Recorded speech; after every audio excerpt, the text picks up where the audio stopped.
Hi there. I'm Ruth Schwartz, and this is my partner, Michelle Moraine, and we want to talk to you about your intimate relationships. Whether you're in a relationship right now, or maybe you're trying to get over your last breakup, or maybe you're just hoping to meet Ms. Right, we've got some things to share with you that can really help you have the kind of relationship you most want. A relationship that is stable, yet passionate, joyful, and deeply connected. And you're probably wondering who we are and what qualifies us to talk to you about relationships.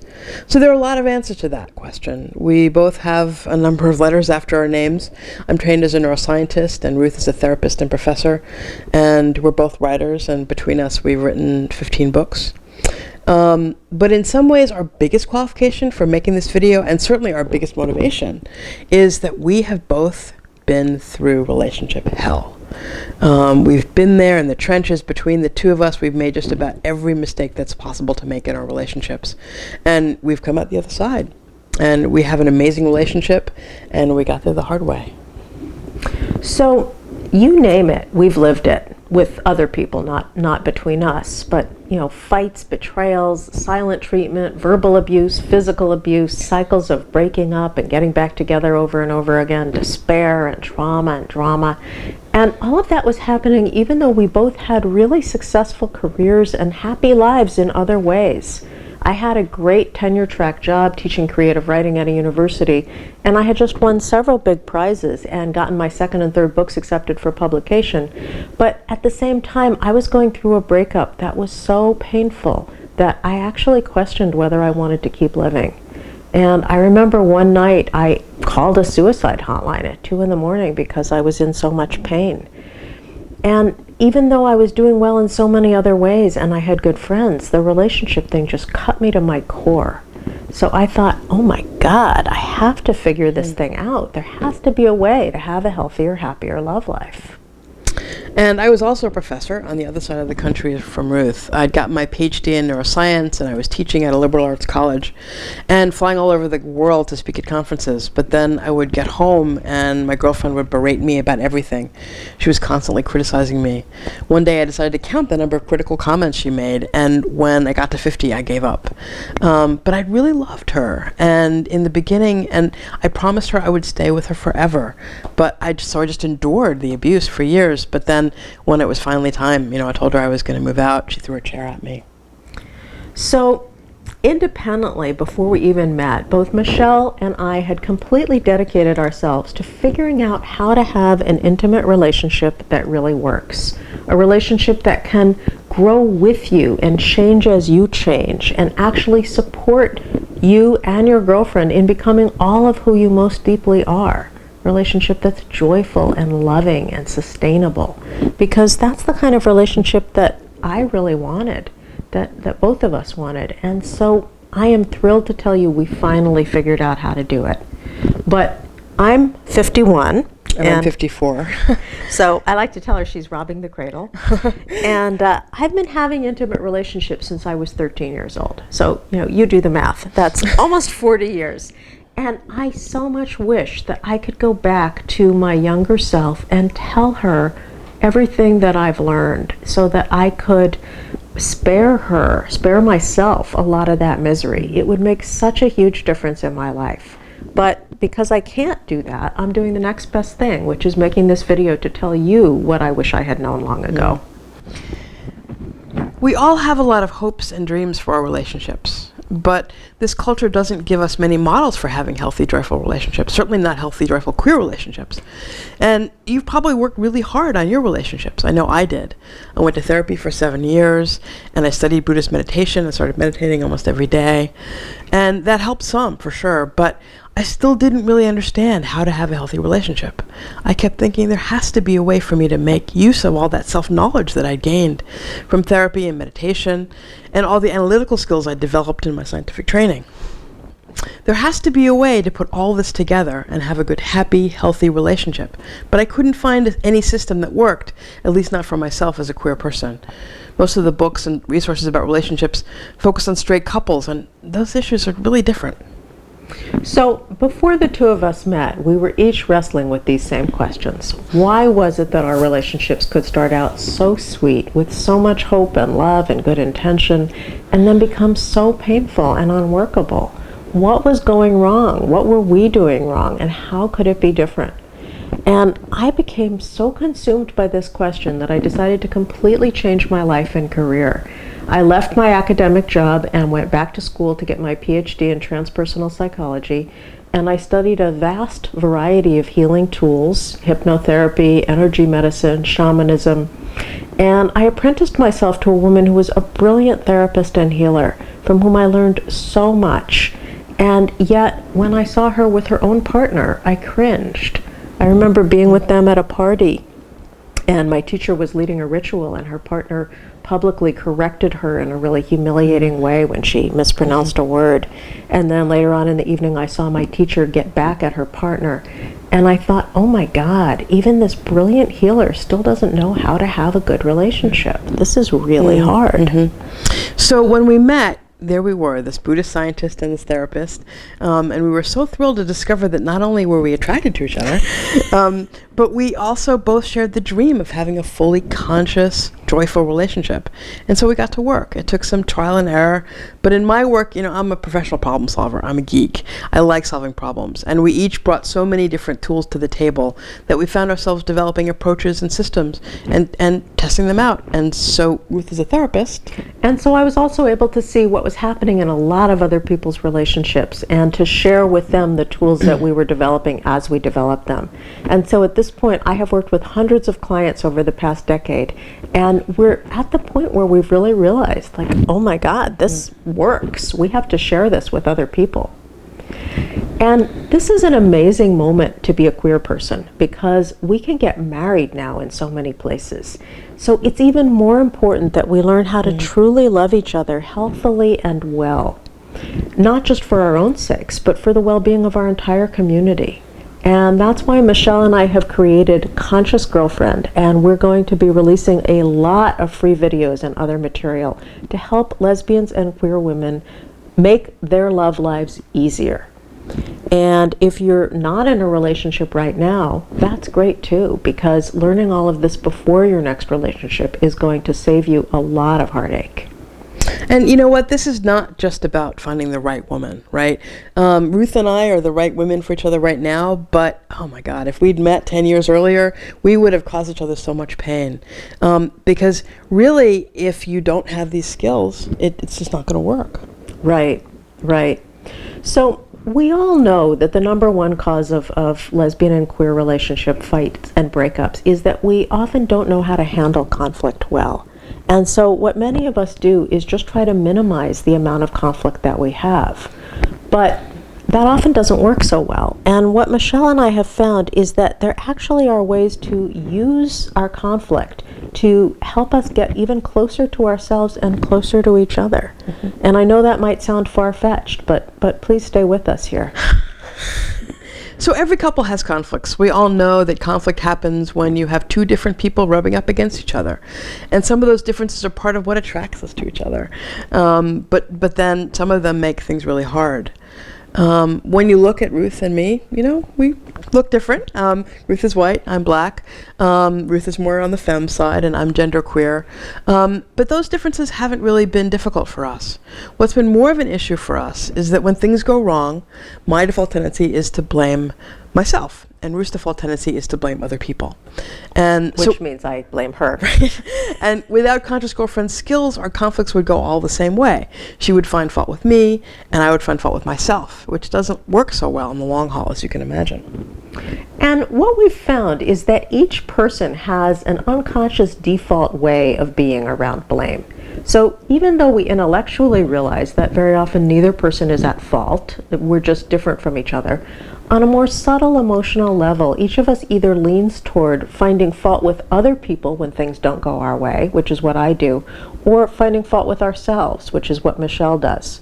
So in this respect, there are really three different kinds of couples. In some couples, both people tend to blame each other, and that leads to lots of fights. And in other couples, both people tend to blame themselves, and that leads to more of a quiet desperation. And then some couples are more of a mixed marriage, like ours, in which one person blames the other person. And that person blames herself. Now, each of these combinations can work just fine once you've gained the skill and understanding to be conscious girlfriends. But understanding which pattern you have and which pattern your partner has is really important for being able to navigate conflict. So right now, take a minute and look honestly at yourself and at the conflicts that you've tended to have in relationships. And just notice, do you tend to blame yourself, to feel like there's something wrong with you? Or do you tend to feel like what is happening is the other person's fault? Whichever pattern you have, there's no worry. No, there's no reason to feel bad about it. We all have one or the other. Sometimes we have a mix of both. But it just helps to be aware of it. And we're going to come back to this later. So you've probably already noticed that sometimes tiny little things can cause huge conflicts between you and your girlfriend, and yet other times there can be significant differences that don't cause trouble at all. So what makes the difference? We've spent a lot of time exploring this question, and what we've found is that some seemingly small issues touch into much deeper core places inside us. And when that happens, we get triggered, meaning that we have a reaction that is way out of proportion to what's actually happening in this moment, because the strength of our feelings really comes from some other time or place. And when we're triggered, anything can be difficult. And when we're not triggered, almost anything can be navigated without too much trouble. So one of the differences that Michelle and I have is that we like to eat somewhat differently. I like food that is more simple and healthy, and Michelle likes food that is richer and heavier and sweeter and more complicated. And when we were first together, I kind of tried to get her to eat more like me, and she kind of tried to get herself to eat more like me because my way of eating actually is healthier. But over time, I started to want to eat the way I wanted to eat. And I realized that I needed to just let Michelle be herself. And fortunately, that was an easy one for me to let go of because I really just wanted her to be happy. Food is a primal thing, and we both should get to eat the kind of food we like. So I let go, and sometimes we cook for each other. Michelle's a great cook. But some evenings we're both in the kitchen cooking at the same time, and we're cooking separate things because we want to eat different things, and that's been fine with us. And so you might have found yourself able to navigate some differences with your girlfriend pretty easily. If you both like to eat the same foods, maybe it's come up around, you're a night person and she's a morning person, or you like to go out a lot and she's more of a homebody. And if those issues are not touching on anything really core for either one of you, you might have found that you can just live and let live, and then neither one of you has to change her way of being in order to be in the relationship. So that sounds easy, right? And sometimes it is, and yet sometimes it's not, because as we've been saying, sometimes even the most tiny things have much deeper roots that we're not even aware of. And that's when we can really get into trouble. So I want to tell you a story. About 15 years ago, I was with a woman I'll call Sarah, and I was madly in love with her. I was totally crazy about her, and it actually made me pretty crazy. Everything between us was extra intense. And one day we were out at the beach all day together, and then there was traffic on our way home, so by the time we got there we were both really hungry and tired. And Sarah went into the kitchen and started making herself some food.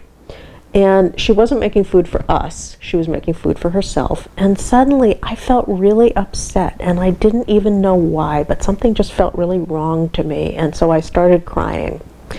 And then, because I tend to blame other people, I immediately started trying to convince Sarah that she had done something wrong by just going to get food for herself, rather than us sitting down and having a meal together at the end of our nice day. And so we ended up having this really difficult, painful evening. So what I want to explore now with Michelle's help is, if I had been a conscious girlfriend then, if I had known then what I know now, how could things have played out differently? Well, it could have played out quite a bit differently. We have a process which we call SCORE, which stands for self-compassion, openness, responsibility, and empowerment. So I can walk you through it. Great. The S stands for self, and that's stepping back into yourself. And so that night, if I had stepped back into myself, I could have stopped focusing on what Sarah was doing or not doing and just really made more contact with myself. And since what was freaking me out was a feeling of a lack of contact with Sarah, then making contact with myself would have gone a long way to helping me shift my emotional state. Yeah, the next step is compassion, and that's connecting with yourself and holding yourself with gentleness and compassion, and just noticing that you have compassion for yourself. And when I try that on, it feels really good. And I think what I used to do was feel sorry for myself a lot. You know, I would feel like here I am again with some woman who won't give me what I need. But compassion is different because I can have compassion for my own pain without making Sarah wrong in the process. Yes, and once you've connected with yourself with compassion, you can start to observe the feelings you're having. The O stands for openness and observation and origins. Looking with curiosity at what's going on inside of you, exploring it a little. And, you know, often we look at a kind of pseudo-curiosity at what's going on inside of somebody else, right? And, you know, you had a theory that Sarah was pulling away from you. But one of the things I've learned as a scientist is that formulating theory often gets in the way of finding out what's really going on, right? And so it can be great to have a genuine, open curiosity about what's happening for your girlfriend, but it's even more important to have deep, open curiosity for what's happening, what's going on for you. And when I do that, I notice that this feeling I'm having of disconnection from Sarah is not a new feeling. I have felt it before with her, and I've actually felt it in other relationships. And so I can recognize that Sarah didn't actually cause my feeling, even though she triggered it. And so you're well on your way to the R, which is responsibility, self-responsibility. When you take responsibility for your own feeling, that means you acknowledge the feeling is yours, rather than blaming the other person for it. And Sarah didn't cause your feeling, even though she may have triggered it, but she also can't take it away. And so are you saying that every time we have a strong feeling within our relationship, it actually stems from some other time or place? Well, maybe not every single time, but, you know, we've found that most of the time that is the case. Whenever you find yourself feeling a level of emotion that your wise mind or wisest self can see is out of proportion to the actual event, that's a clue that, you know, maybe this is really coming from a different time and place. And of course, if somebody's really being abusive to you, that's different.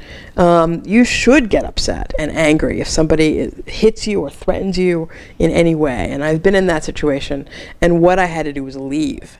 But other than that, when you find yourself getting upset or angry, it will help you and your relationship enormously if you can explore what's underneath those emotions. Because in the vast majority of cases, you'll find out that it's actually not about your partner at all. And that makes a lot of sense to me, because when I look at it this way, I see that what Sarah was doing for herself by making food wasn't really doing anything wrong. She wasn't actually being abusive to me or being hurtful to me. The reaction I had really was mine. And so once I take responsibility for my own reaction, what comes next? Well, you know, once you've taken these steps, the next step is empowerment. That's what the E stands for. You are empowered to decide what you want to do with this feeling. What do you want to do in this moment? You don't just have to react out of that triggered place and start a fight or crying. You have choices about what you want to do.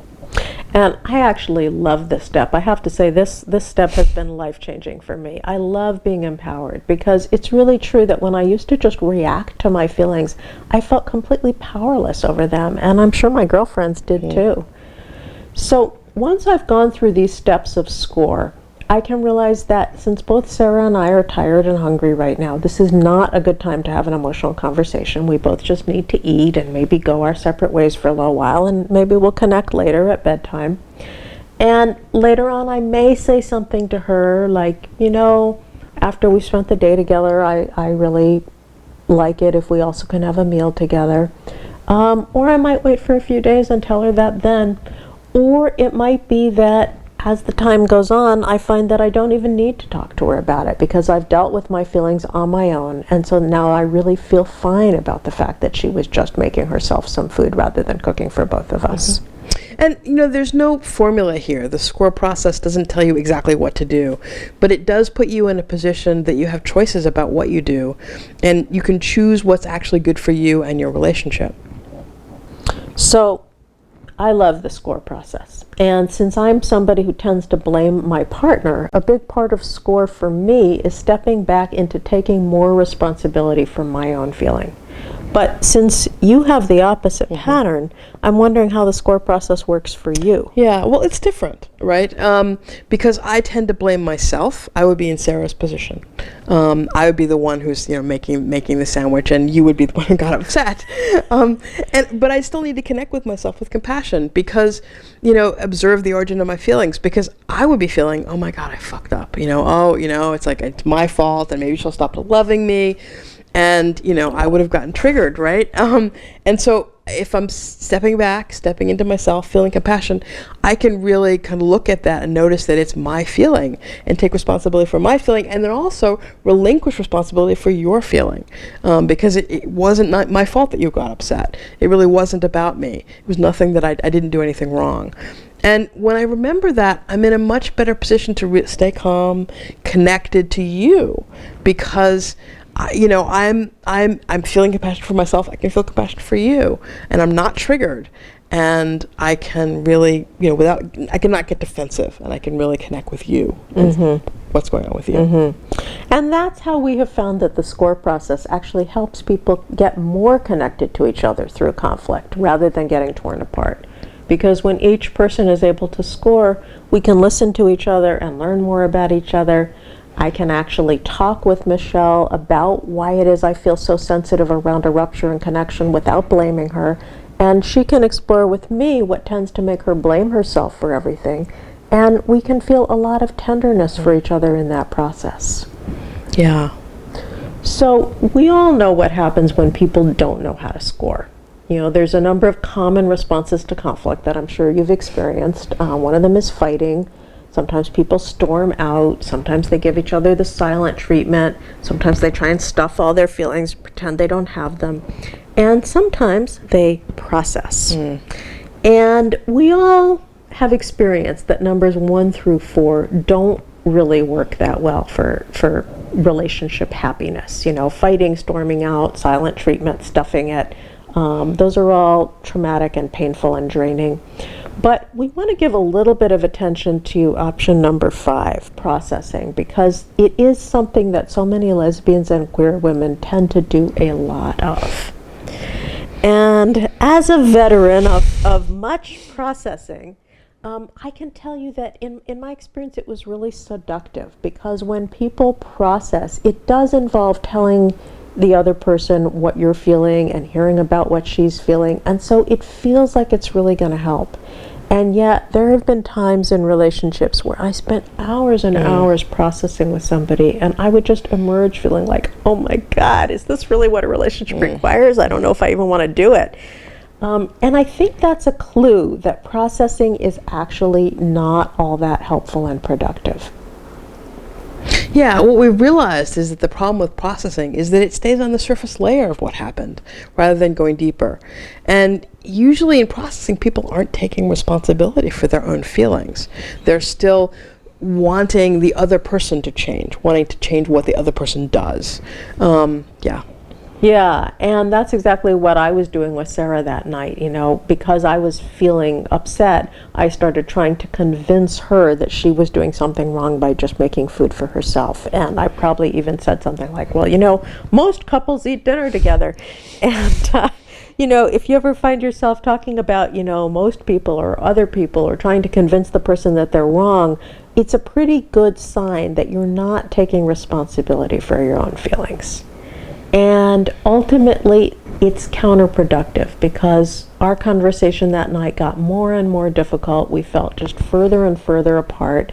And then I felt worse and more freaked out. And then I wanted her to just hold me. And of course, that was the last thing she wanted to do at that point. And we were both starving. And it was totally a mess. So, Michelle, I know you had a partner that was always trying to get you to do things differently, that you did a lot of processing with, right? And we did a lot of processing, and I tried for a really long time. I tried to do things differently, but what happened was it ended up that I sort of was walking on eggshells more and more and more, and it just destroyed our connection. Yeah. So in our long experience, scoring is really the only approach to conflict that actually creates and recreates and maintains closeness and intimacy and connection. So if you don't score, over time, the conflicts between you and your partner are likely to destroy your relationship. But if you do score, remember, that stands for self-compassion, openness, self-responsibility, and empowerment, your relationship life can completely transform. You will still get triggered, you'll still get your buttons pushed, but you'll have the ability to be with yourself when that happens and open to what's really going on and take responsibility. And then you will be empowered to make constructive, healthy choices in your relationship. And that's what we want for you, so that you can have the kind of really joyful, connected relationship that you want. Now, scoring might seem complicated at first, but once you know how to do it, it becomes very easy and automatic. And I like to think about when I learned to drive, because I learned on a stick shift. And I remember that first day I had, one foot on the clutch and one foot on the gas, and then I needed to brake, but I needed a third foot and I only had two. And then I was trying to, shift the gears and steer and not hit anybody, and it was totally overwhelming. It felt like, how am I ever going to be able to do this? But of course, I got used to it, and now I can just get in the car and drive without thinking about it at all. And the score process can become that way for you too. Yeah. And but it took us many years of trial and error, and now we can do it with so much ease. And we want to spare you a lot of effort and heartache by helping you gain the conscious girlfriend skills we just demonstrated and a lot more. So our next video is about a topic that's really close to my heart. It's called The Urge to Merge and Its Aftermath. And it's all about why lesbians and queer women tend to merge so much. And then we often have to really struggle to get out of that merge state and into real intimacy. And the truth is, healthy relationships require us to be able to do two very different kinds of dance steps. We need to be able to come right in and be really close and connect to each other. And then we need to be able to really pull apart back into our separate selves. And then we need to be able to reconnect again and then separate again. And yet, most of us have trouble with one of those movements or the other, or sometimes with both of them. We get really scared about getting too close, or we get scared about getting too far apart. And so we want to tell you exactly how to navigate both of those dance steps, healthy closeness and healthy distance, so that you can keep your relationship joyful and alive.